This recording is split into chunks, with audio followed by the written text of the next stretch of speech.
Hey, ¿qué onda? ¿Cómo van? ¿Cómo ha estado todo? Ya segundo episodio, ¿no? Me doy cuenta que soy un poco novato todavía, porque se me olvidó decir cada cuánto iba a salir episodio y dónde lo podían escuchar. Qué tristeza. Nada, si te quedaste esperando el viernes anterior un episodio y no llegó, lamento decir que fue mi culpa. Este podcast va a estar lanzando sus episodios cada 15 días en plataformas como Spotify, SoundCloud y más plataformas, valga la redundancia, donde Anchor Podcast distribuye el programa. También lo puedes encontrar en YouTube, donde, no sé, lo puedes compartir a alguien que no use normalmente las plataformas ya mencionadas. Así que, nada, seguimos con el episodio. Esto es Viva la Vida.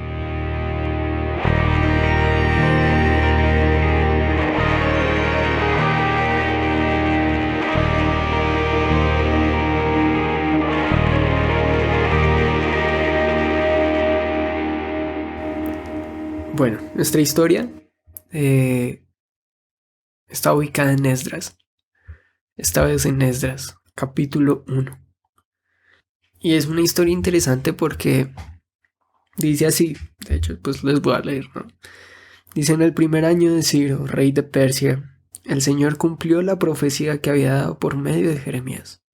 Movió el corazón de Ciro para poner por escrito el siguiente edicto y enviarlo a todo el reino. Esto dice Ciro, rey de Persia: el Señor, Dios del cielo, me ha dado todos los reinos de la tierra. Me encargó construirle un templo en Jerusalén, que está en Judá. Cualquiera que pertenezca a su pueblo puede ir a Jerusalén de Judá para reconstruir el templo del Señor, Dios de Israel, quien vive en Jerusalén, y que su Dios esté con ustedes. En el lugar que se encuentre este remanente judío, que sus vecinos los ayuden con los gastos, dándoles plata y oro, provisiones para el viaje y animales, como también una ofrenda voluntaria para el templo de Dios en Jerusalén. ¡Wow! Ahora, ¿esto porque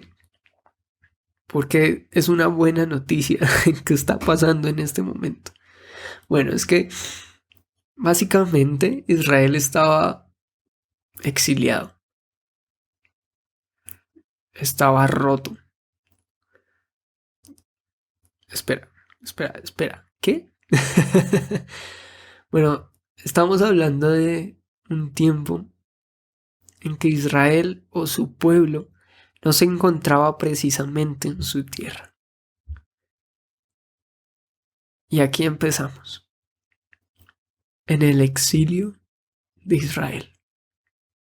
Bueno, así se le conoce a este tiempo donde Babilonia ingresa a Judá, reino del sur de Israel, y la conquista y básicamente destruye su capital, que es Jerusalén. Y, y es muy interesante, porque déjame explicarlo así. Segunda de Corintios lo narra, me encanta cómo lo narra y dice Segunda de Corintios 36:19: luego su ejército quemó el templo de Dios, derribó las murallas de Jerusalén, incendió todos los palacios y destruyó por completo todo lo que había de valor. Pues Babilonia era considerado uno de los, no sé, naciones, reinos más grandes de ese tiempo. Y básicamente Nabucodonosor, su rey, ingresa a Judá, a Jerusalén. Intenta hacerlo una primera vez, pero Israel consigue ayuda de otros pueblos aliados a su alrededor y logran eh, evadir el ataque de Nabucodonosor, pero este volvería un tiempo después para conquistar la ciudad. traería todo su ejército para conquistar la ciudad. Y como les acabo de leer, incendiaron todo, quemaron todo. El templo, los palacios, las edificaciones más valiosas para el pueblo. Y destruyeron todo lo que había de valor. Y es realmente impresionante porque el rey de Judá alcanza a huir, pero en su huida llega hasta una zona en Israel que se llama Jericó, y ahí lo alcanzan los ejércitos de babilonios y lo llevan ante el rey Nabucodonosor, y este lo lleva hasta Babilonia, hasta donde se encontraba su trono, amarrado en cadenas. Le habían clavado cosas en sus ojos, no recuerdo ahorita el que exactamente, pero no sin antes haber masacrado a su familia en presencia de él. Y lo llevan arrastrado en cadenas hasta Babilonia, donde muere como prisionero. Es todo un evento que pasa, todo un evento realmente importante para Israel.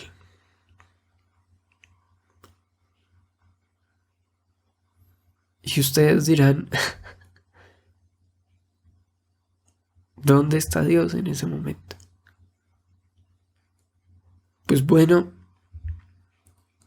habían profecías de Dios al pueblo, porque el pueblo estaba lleno de idolatría y paganismo, brindando honor y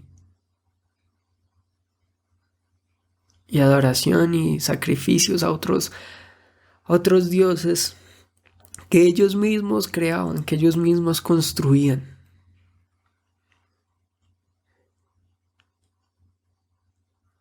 Y Dios dice, está bien, si no cambian, me alejaré. Y literalmente no cambian. Entonces, esto hace que Dios permita que pase todo este acontecimiento e Israel queda devastado, queda destruido. Y hay tres tipos de grupos judíos que nacen en esta etapa, y son los grupos exiliados, aquellos que abandonaron su país para refugiarse en países cercanos y donde recibieron un estatuto como extranjeros. Hubo un grupo que se quedó en Israel, se dice, porque no hay mucha información sobre este grupo, que se quedaron seguramente cultivando campos y viñas en su tierra. Y un tercer grupo, que fueron los obligados por las autoridades babilonias a tomar el camino de la deportación. Es decir, un grupo, los pocos sobrevivientes que quedaron al poder del ejército babilonio, que se llevaron hasta Babilonia cautivos. Ahora, no es como que este grupo entrara a Babilonia para ser prisioneros o esclavos, sino que los pusieron más bien a trabajar en beneficio del país al que entraran. Es decir, se les invita a establecerse y a contribuir para el bien del país. Esto no muestra que los encierren o los traten mal, por lo menos no a todos, pero sí a una parte de ellos. Y pasan todo este tiempo, 70 años. Ahora, pues 70 años no es mucho a todo lo que llevamos en la historia, ¿no? Pero imagínense 70 años. Básicamente el tiempo de 2 generaciones. Es decir, ni mis hermanos han llegado a vivir la mitad de ese tiempo, 70 años. No son 5, no son 10 donde, no sé, no te acostumbres a una sociedad, a una civilización. Son 70 años donde puedes estar toda una vida entera. Habían muchos que llegaron desde Judá, pero seguramente muchos que nacieron en Babilonia. Habían muchos que tuvieron que aprender a vivir en Babilonia. Otros nacieron y pues no tuvieron que aprender, sino que ya se adaptaron. Pero tuvieron que adaptarse a un cambio. Ahora, como les digo, no sufrieron ni una esclavitud ni de una prisión, pero trabajar para el bien de este país era también privarlos de todas las ceremonias y tradiciones que como pueblo llevaban establecidas en una ley dada por Dios, lo que establecía la ley de Moisés. Cosas como el sábado de descanso, cosas como la circuncisión, tenían que servir a nuevas personas, trabajar en nuevas labores, servir para una causa que nunca fue la suya.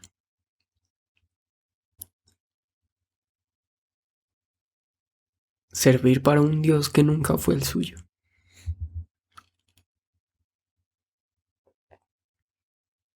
Y así pasaron 70 años. Seguramente muchos recordaban a Jerusalén, seguramente muchos no, y solo lo veían por la palabra de otros, en boca de otros, porque nunca alcanzaron a ver aquella ciudad que hoy estaba cubierto de polvo. Es decir, no estaban en esclavitud total, pero vivían una vida que nunca pidieron vivir. No es como que hubieran dicho, uy, queremos salir de nuestra tierra, que quede totalmente destruida. Y asimismo, no volver a ella jamás. Y de hecho, en el Salmo 137 se nos narra cómo viven un grupo de personas que están haciendo parte de este exilio. El Salmo 137 nos narra y dice así: junto a los ríos de Babilonia nos sentamos y lloramos al pensar en Jerusalén. Guardamos las arpas, las colgamos en las ramas de los álamos, pues nuestros captores nos exigían que cantáramos. Los que nos atormentaban insistían en un himno de alegría. Cántennos una de esas canciones acerca de él, Jerusalén. Entonces ellos preguntan, ¿pero cómo podemos entonar las canciones del Señor mientras estamos en una tierra pagana?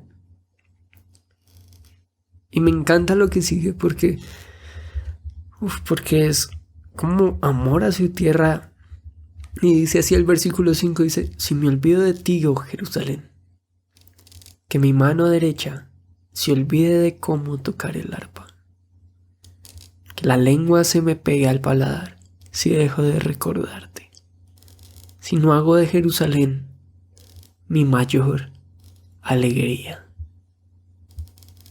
Oh Señor,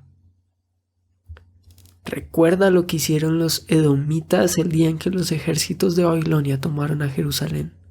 Destruyanla, gritaron, allánenla hasta reducirla a escombros. ¿Saben cuántas veces no hemos estado en esta posición de deportados? A lo que voy es, ¿a cuántos no nos ha tocado vivir algo que nunca deseamos vivir? Y peor aún, que vivimos en contra de nuestra voluntad.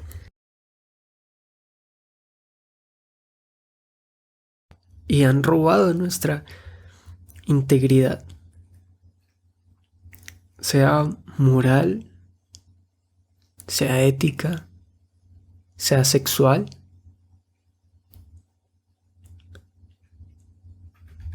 ¿Cuántas veces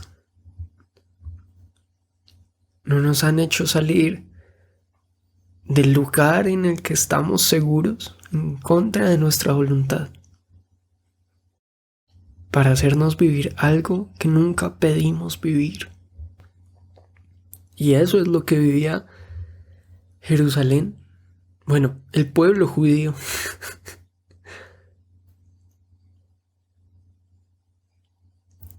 Me pregunto si estas personas después de 70 años podían seguir recordando su tierra. Me pregunto si aún sentían el aroma de las calles, de los jardines, la esencia del templo, la brisa de la ciudad. Y sin importar que estamos hablando más o menos de 500 años antes de Cristo, creo que aún en esa época la ciudad seguía siendo agitada. Entonces, el correr de todas las personas en la ciudad, el salir a caminar una tarde y ver el Palacio Real,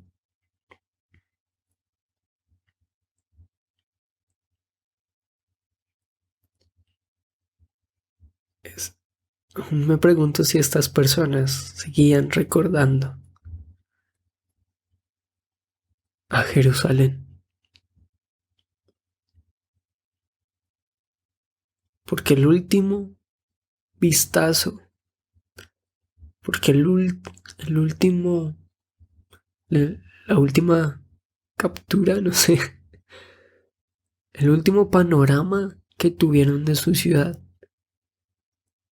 era una ciudad en llamas, era una ciudad en polvo, con edificios destruidos, niños, mujeres y hombres gritando. Algo así como Khaleesi en el penúltimo en el penúltimo episodio de la última temporada de Game of Thrones, cuando llegan a King's Landing y se vuelve loca y destruye todo a su paso. Así literal me lo imagino, solo que sin dragones.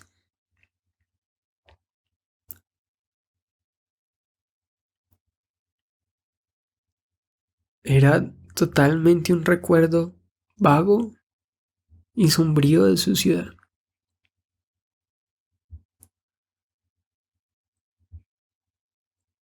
Y Babilonia, en ese tiempo, eh, bueno, llega Persia, el imperio persa, y se va volviendo cada vez más grande, va ganando poder y llegan a conquistar Babilonia. Y es ahí cuando podemos volver al texto nuevamente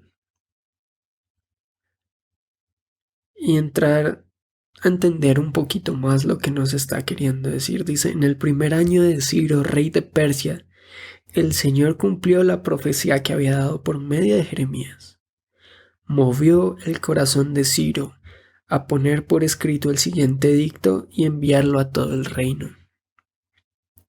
Esto dice Ciro, rey de Persia: el Señor Dios del cielo me ha dado todos los reinos de la tierra. Me encargó construirle un templo en Jerusalén que está en Judá.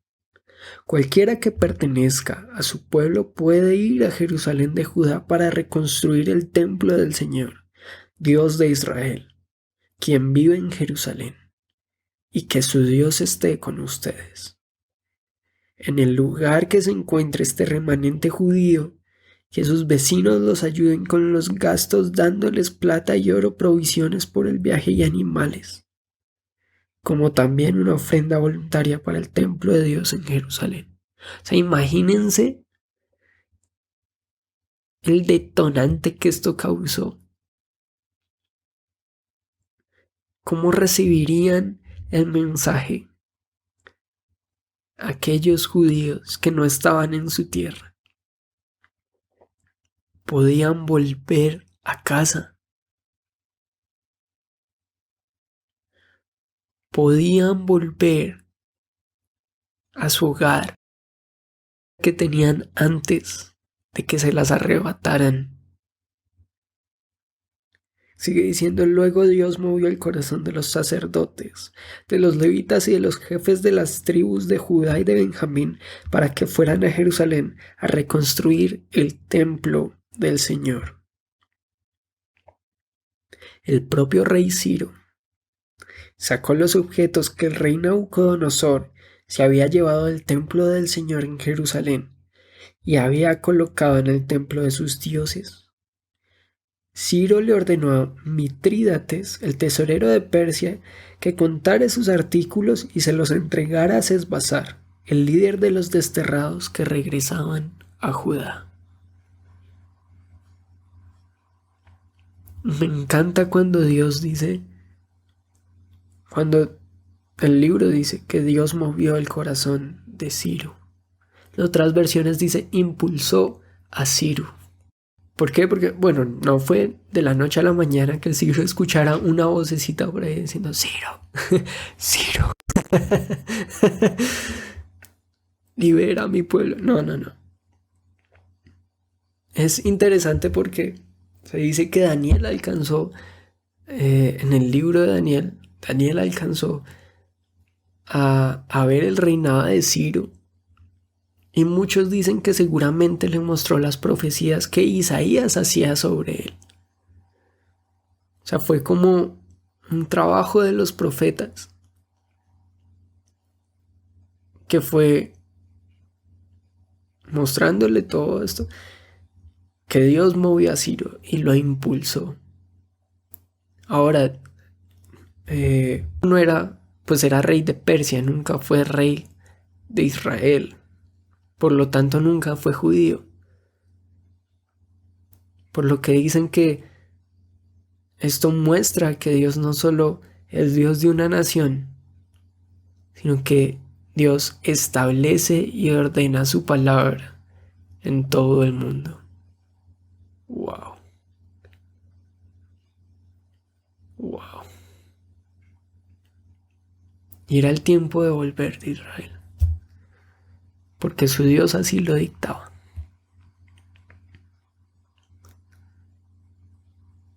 Y vuelvo a lo que decía antes, una vida que nunca deseamos vivir. Seguramente nunca deseaste que aquel persona se fuera y te dejara solo o sola, que siempre pensaste que iba a estar ahí como un padre o una madre y hoy ya no está. Alguien que la vida te arrebató por muerte o por, no sé, alguien más. Seguramente te arrebataron algo como, no sé, tu sexualidad. No es algo que hayas pedido vivir. Seguramente alguien te hizo tanto daño que hoy es imposible perdonar. Un asesinato, un robo,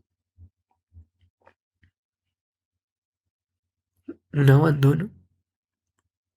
No es algo que pudiéramos desear vivir y aún así llegó.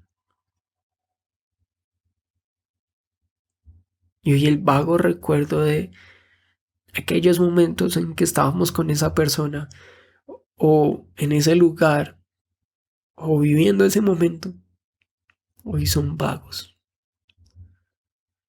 Hoy son simplemente una ciudad fantasma.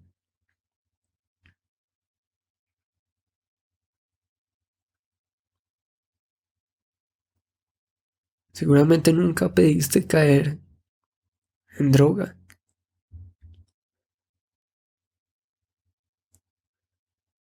Nunca pediste trabajar obligado, vendiendo tu cuerpo.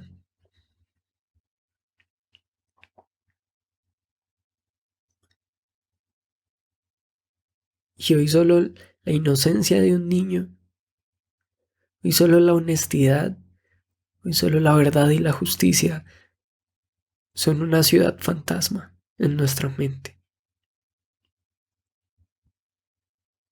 Lo que me preguntaba leyendo esto era, ¿por qué Dios no solo tiene que mover el corazón de Ciro, sino también el de su propio pueblo?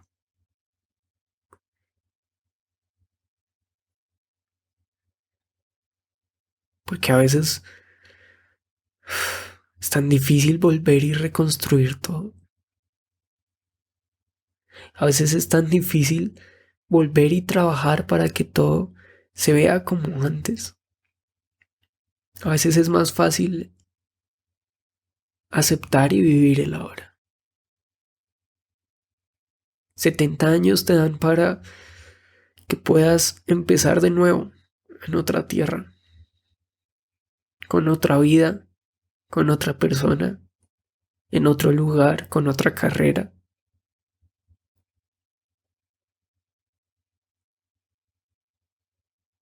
Pero Dios dice, vuelve,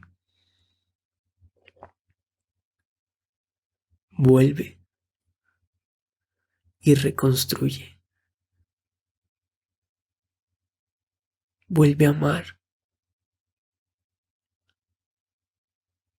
vuelve a perdonar, vuelve a sanar. No estoy diciendo que sea algo de la noche a la mañana.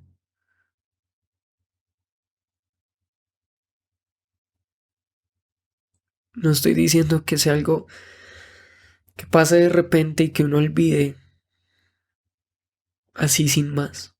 Seguramente Babilonia va a dejar cicatrices, así como la ciudad fantasma de Jerusalén las dejó. Y son cicatrices que se van a ver el resto de la vida.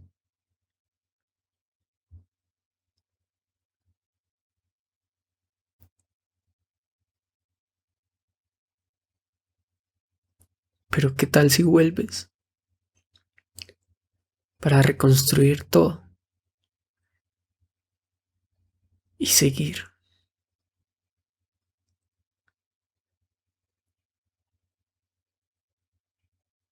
De hecho, hablaba algo con una amiga ahorita, hace unos minutos antes de entrar a grabar, y me decía, es que es tan difícil perdonar cuando alguien te hace tanto daño y no le importó.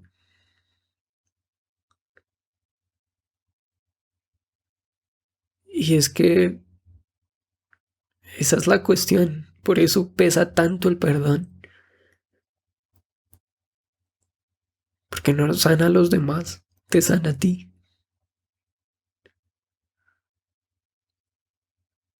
Esa es la cuestión, que no te puedes quedar, no te puedes quedar cómodo en Babilonia cuando hay un pasado roto por restaurar, cuando hay una ciudad que te necesita, porque si no reconstruyes el templo, no va a haber ciudad, no va a haber casa, no va a haber linaje.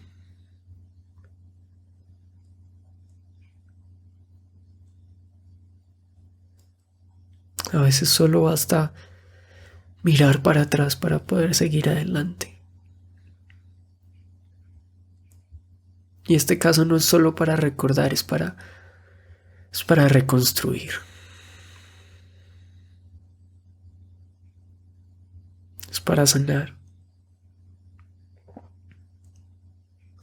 Para recuperar lo que se ha perdido.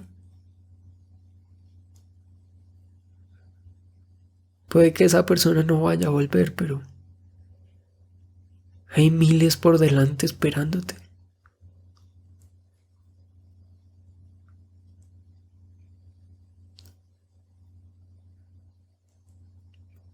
Aprovecha, porque puedes ser ese alguien que nunca tuviste para alguien más.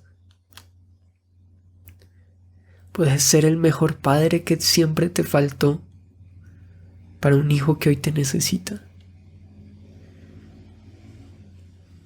Puedes ser la mejor pareja que nadie fue contigo. Puedes valorar a alguien más como nadie te valoró a ti.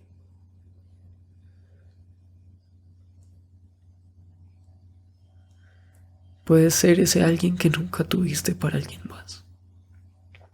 Puedes hacer por otros lo que nadie hizo por ti. Pero tienes que volver a ser tú. Tienes que volver a tus orígenes, a tus raíces. Porque eres único. Porque eres esencial. Porque como tú amas, nadie ama. Porque como tú perdonas, nadie perdona. Eres capaz de volver y cambiar lo que eran cenizas. O te quedas conforme en Babilonia. Ánimo. Bye.